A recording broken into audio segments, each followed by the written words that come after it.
जय जिनेंद्र बच्चों, आप सभी को महावीर भगवान की जन कल्याण की बहुत बहुत शुभकामनाएं। अभी रिसेंटली हमने अपने 24वें तीर्थंकर भगवान महावीर के जन कल्याण को बहुत धूमधाम से मनाया। तो आज अपने 24वें तीर्थंकर महावीर भगवान के बारे में जानते हैं, जिनके शासनकाल में हम रह रहे हैं। उनका जन्म चतुर्थ काल, इस वक्त पंचम काल चल रहा है बच्चों, तो इससे पहले वाला काल था वो चतुर्थ काल था।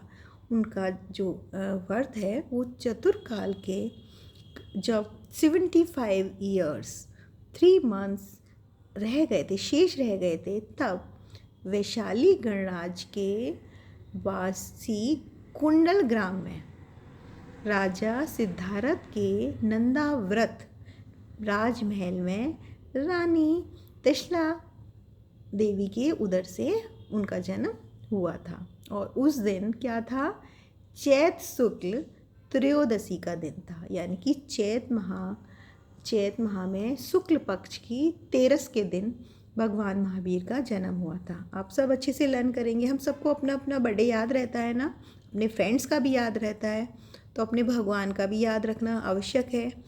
तो आपसे कोई पूछे तो आप तुरंत कहेंगे भगवान महावीर का जन्म चैत्र शुक्ल की त्रयोदशी यानी कि 13 के दिन हुआ था। ठीक है, उस समय जब उनका जन्म हुआ था उस दिन मंडे था, यानी कि उनका जन्म उस दिन जो डे था वो मंडे था।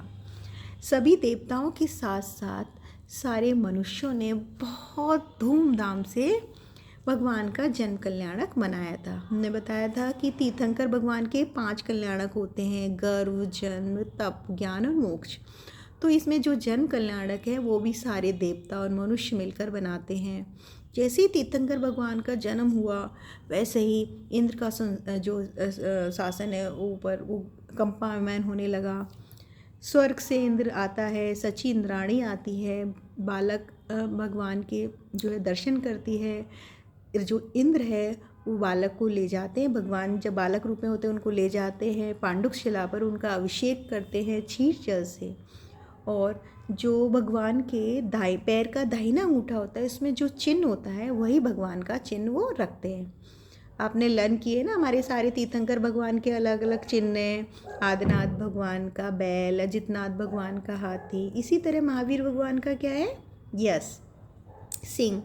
तो जो है वहाँ पर जो इंद्र है वो भगवान के जो है चिन्ह को रखता है। तो इस तरह से जन्म कल्याणक बहुत ही धूमधाम से मनाया जाता है। तो हमने जाना उनके पिता का नाम क्या था, राजा सिद्धार्थ। कुंडलपुर के जो राजा थे, राजा सिद्धार्थ था उनके पिता का नाम। उनकी माता का नाम प्रियकारिणी त्रिशला, ठीक है, त्रिशला माता। और उनके दादाजी का नाम था राजा सर्वार्थ, और उनकी जो दादी का नाम था वो था श्रीमती। नाना का नाम था राजा चेटक जी, और नानी थी उनकी रानी सुभद्रा। ठीक है, और उनका जो कुल था वो था क्षत्रिय वंश। उनकी 6 मौसी भी थी, जिसमें चंदनमाला का आपने नाम सुना होगा, जिन्होंने जब भगवान मुनि अवस्था में थे अब उनको आहार दिया था। ठीक है ना। उनके जो है 10 मामा जी भी थे। इसके बाद उनके 5 नाम भगवान महावीर के जो हैं वो 5 नामों से जाना जाते हैं। सबसे पहला नाम था उनका वर्धमान, जो उनका मूल नाम है, जो उनके मम्मी पापा ने रखा था वो वर्धमान था। लेकिन उसके बाद जब वो धीरे धीरे बड़े हुए तो उनकी इतनी जो है उनकी जो एक्टिविटीज़ थी वो इतने निडर थे, वो किसी से डरते नहीं थे और बहुत सौम्य शांत थे। इन सब को देखते हुए उनके अलग अलग नाम पड़े, अलग अलग घटनाओं के कारण। एक बार उन्होंने खेल रहे थे तो सांप आ रहा था, उन्होंने उसे हटाकर साइड में रख दिया। एक बार एक एलिफेंट्स, वो पागल था, सब जगह उपद्रव मचा रहा था, उसको उन्होंने हाथ रखते उसको शांत कर दिया।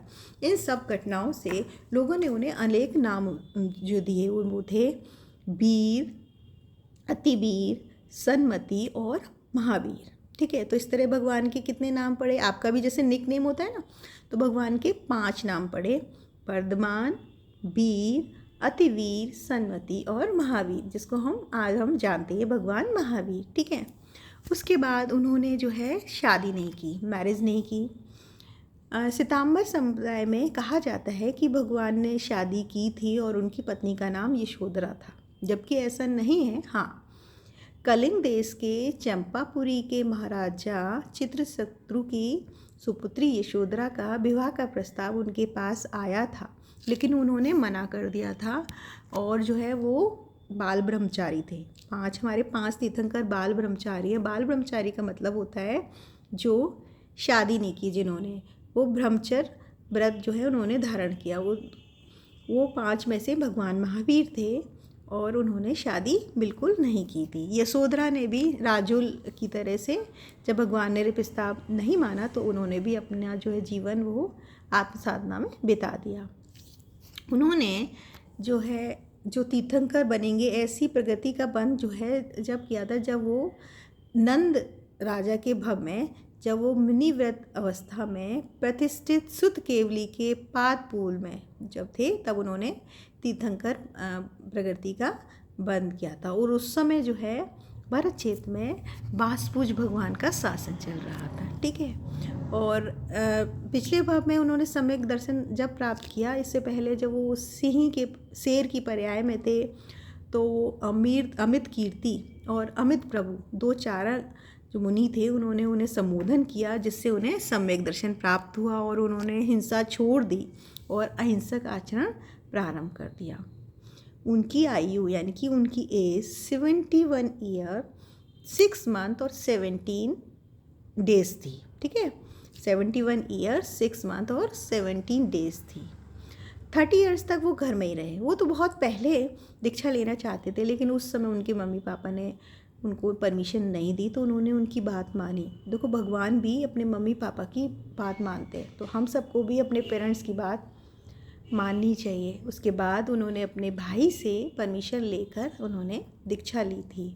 और जब 30 ईयर के थे तो उन्होंने दीक्षा ली और 12 ईयर्स थे उन्होंने बहुत कठोर साधना की, तप किया। उसके बाद जब वो 42 ईयर्स के हो गए तब उन्हें केवल ज्ञानी हो गया। समोसरण रचा। वहाँ पर उनके गर्दर जो थे वो 11 गर्दर थे। उनमें प्रथम गर्दन का नाम था गौतम स्वामी। वो बहुत प्रखर विद्वान ब्राह्मण था। तो लेकिन जब भी वो उनके समोसरण में आए, उन्होंने मानस्तंभ देखा, उनका जो है मान सब गलत हो गया और उन्होंने जो है भगवान के शिष्य बनकर जैन धर्म स्वीकार कर लिया और वो उनके प्रथम गर्दर बन गए। इस प्रकार उनके टोटल 11 गर्दर थे। तो उन्होंने जो है फिर जो है अहिंसा का, अनेकांतवाद का, अपरिग्रह का पूरे संसार को बहुत ज़्यादा संदेश दिया। उन्होंने अहिंसा को तो इतना फैलाया कि जो है हमारा जैन धर्म का दूसरा नाम अहिंसा ही हो गया।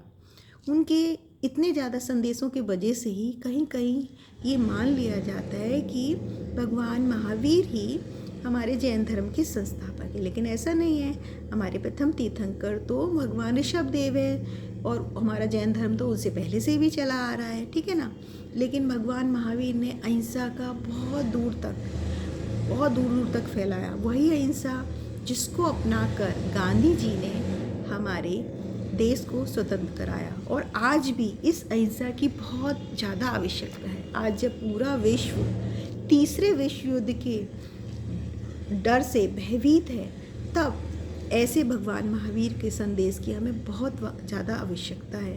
हमें अहिंसा को अपनाने की बहुत ज़्यादा आवश्यकता है। हमें उनके संदेशों को अपनाना भी है और दूर दूर तक फैलाना भी है। कार्तिक कृष्ण चतुर्दशी के होने पर कार्तिक शुक्ल की जब 14 हो गई, तब अमावस्या के दिन उषा काल में यानी कि अर्ली इन द मॉर्निंग में पावापुर में भगवान को मोक्ष की प्राप्ति हुई थी। यानी कि भगवान मोक्ष प्राप्त कर सिद्धशिला में विराजमान हो गए थे। कब? अमावस्या के दिन। और उसी दिन हम जो है दिवाली मनाते हैं। दिवाली सभी लोग मनाते हैं। हिंदू लोग इसलिए मनाते हैं कि राजा राम अयोध्या वापस आए थे, इसलिए उन्होंने दीपक जलाए थे। लेकिन जैन लोग का दिवाली मनाने का एक बहुत मुख्य कारण है भगवान महावीर का मोक्ष को प्राप्त होना। जब उस दिन जो है भगवान महावीर मोक्ष को प्राप्त कर सिद्धालय में विराजमान हो गए थे, इसीलिए हम सब लोग दिवाली मनाते हैं। तो आपने जाना कि भगवान महावीर जो है कितने महान थे, इतने राजा थे, इतनी सुख सुविधाएं थी, उसके सबके बावजूद भी उन्होंने इस सब को छोड़कर संयम का मार्ग अपनाया और इस जन्म मरण के दुख से छुटकारा पाकर भगवान बन गए। हम उनके मार्ग पर चलने वाले जैनी हैं, हमें उनके मार्ग पर चलना है और उन्हीं की तरह मोक्ष को प्राप्त करना है। मिलते हैं अगली क्लास में, जब तक के लिए जय जिनेंद्र।